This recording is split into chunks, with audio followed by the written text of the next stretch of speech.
Jacqueline Fernandez थी। Jacqueline Kennedy की बीवी, John F Kennedy, Kennedy America के राष्ट्रपति। कैनेडी को गोली मार दी गई। जब कैनेडी को गोली मार दी गई, उसके कुछ दिन बाद जैकलिन ने शादी कर ली।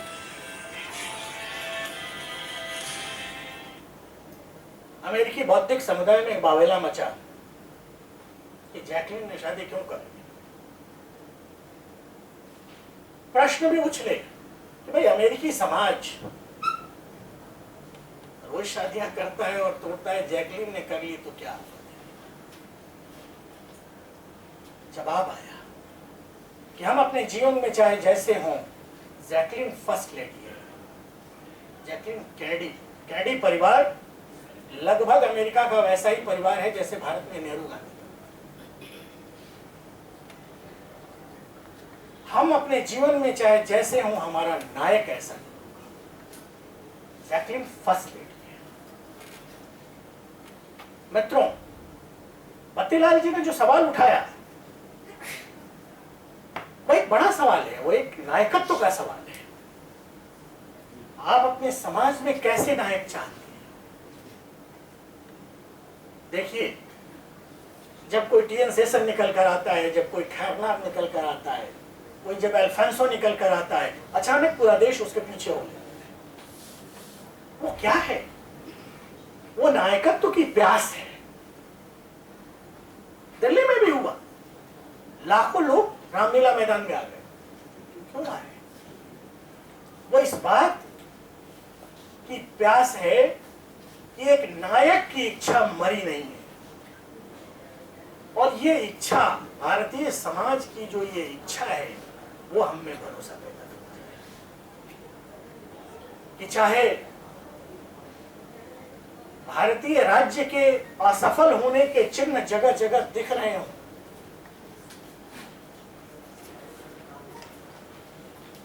चाहे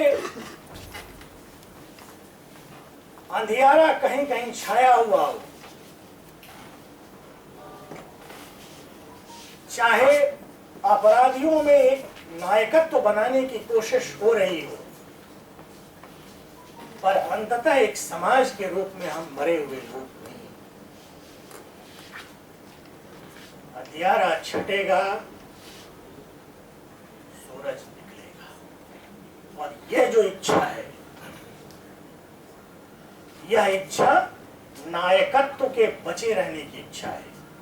इसीलिए खलनायकों से हम जितना काम ले लें, कभी कभी उनकी ठकुर सुहाती भी कर दें, पर खलनायकों के नाम पर अपने बच्चों के नाम नहीं रखते। शायद ही कोई आदमी होगा जो अपने बच्चे का नाम रावण रखता होगा, या रावण न भी कहें तो नायकत्व की इच्छा से मुक्त कोई परिवार और व्यक्ति शायद नहीं होगा। अगर होता तो जो तमाम समयों पर किसी शेषन खैरनार या अल्फांसो के पीछे लोग चले जाते, वो नहीं जाते। मेरा भरोसा भारतीय समाज की इस जिजीविषा में है और हम सभी उस समाज के हिस्से हैं। और ऐसे भी आशावाद इस भूमि का मूल्यबोध है। इसीलिए हम लोग जिनको नहीं भी पसंद करते हैं, उनको भी अगले जन्म में चांद से मांगते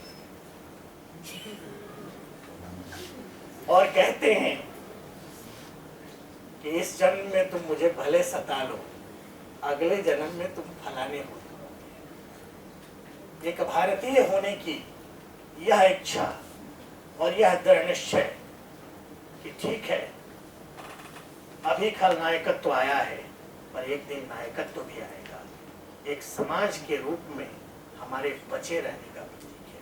शायद इस बात को इकबाल ने पहचाना था, इसलिए कहा कि यूनानो में रोमा सब मिट गए जहाँ से, कुछ बात है कि हस्ती मिट। यही वो बात है।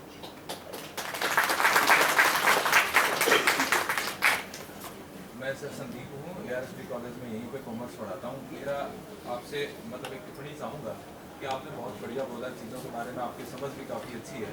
आपने बताया कि अंधेरे से उजाले की तरफ हम आएंगे और हम सिविलाइजेशन की, अपनी सिविलाइजेशन की बात करते हैं, लाखों साल पुरानी सिविलाइजेशन की बात करते हैं। आपने स्टेट वर्सेस स्टेट के अभी एग्जांपल दिए। मैं आज भी पूछता हूँ कि हम 70 साल के बाद, देश की आज़ादी के बाद, स्टेट विद इन स्टेट की अवधारणा क्यों अराइज होती है कि जब डेमोक्रेसी की भी बात करते हैं, हम बात करते हैं कि हम दुनिया का सबसे बड़ा डेमोक्रेटिक कंट्री है, और हमें इलेक्शन के टाइम में इनाम और धारा 370 ये सब आडंबर क्यों याद आते हैं? और जो पुंगा पंडितवाद है इस देश के अंदर, जो कमेरे वर्ग को, जो इस देश का मूल निवासी है, जो इस पॉपुलेशन का 85% है, आज भी हम उसको सिस्टम से इतना पीछे कब तक धकेलते रहेंगे? और इन सब को धकेल के आप अपनी डेमोक्रेसी को किस मायने में मजबूत करेंगे? संदीप जी का आभार। संदीप जी की चिंता देश को लेकर, समाज को लेकर, एक निवेदन है।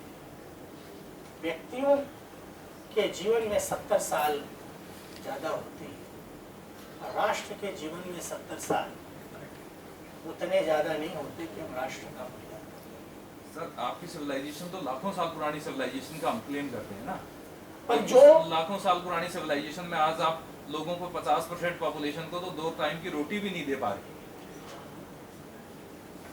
जो कमियां एक राष्ट्र के रूप में, एक वेलफेयर स्टेट के रूप में हमारी रही हैं, वो शायद हमारे लिए सोचने का विषय है। मैं उन कमियों से को नजरअंदाज नहीं करता, पर मेरा एक भरोसा है, और वो भरोसा है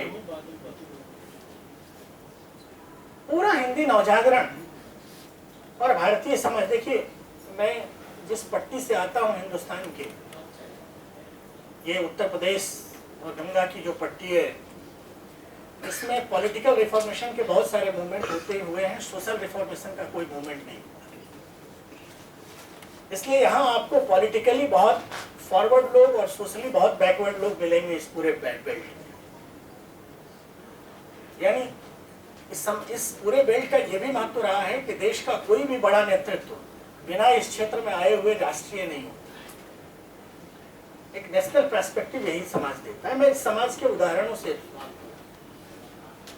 आत्मावलोकन का भाव, समाज तब नहीं मरता जब समाज में समस्याएं हो, समाज तब मर जाता है जब आत्मावलोकन का भाव मर जाता है। एक सेल्फ क्रिटिकल होना, आत्मावलोकन करते हुए अपने समाज की कमियों का मूल्यांकन करना, जो संदीप जी की चिंता है, भारतेंदु की चिंता इस 1930 के आसपास रही। भारतेंदु का बलिया वाला भाषण पढ़िए, लगभग यही बात कह रहे हैं।